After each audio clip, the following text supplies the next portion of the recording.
Mogu da razumijem isto ove priče o železnim zavjesama koje priča ona gospođa politička. Da je to bilo tako, ona se ne bi mogla ne bi se mogla školovati po tim Amerikama i tako dalje, jel? Ne bi mogla slobodno trčati livadama, poljima i šumama, kako je rekla, jel, i tako. Sigurno bi bila na Golom otoku umjesto livade ili ne znam, nekakve šume i puteljka i tako dalje.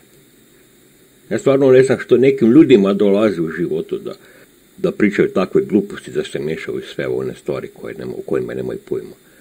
Pa se miješa u nogometni klub Rijeka se mi ide miješati. Ne znam iz kojeg razloga, zbog čega to radi. A mi znamo da železna zavjesa u Jugoslaviji nije postojala onda. Zato mi čude te nežne gluposti, majko ti Bože, pa gledam,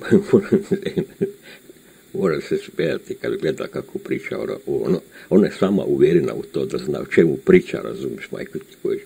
Ona je toliko zatupljena, zaglupljena tim svojim ustašijadama, ona bogati nije svjesna o čemu i šta govori, a sve u smislu u svrhu te nekakve svoje predizborne promidžbe ili kako se to već kaže na hrvatskom, jel?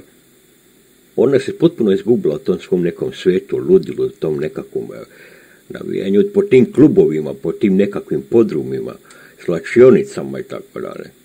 Tako da drugi put se dobro razmislite koga ćete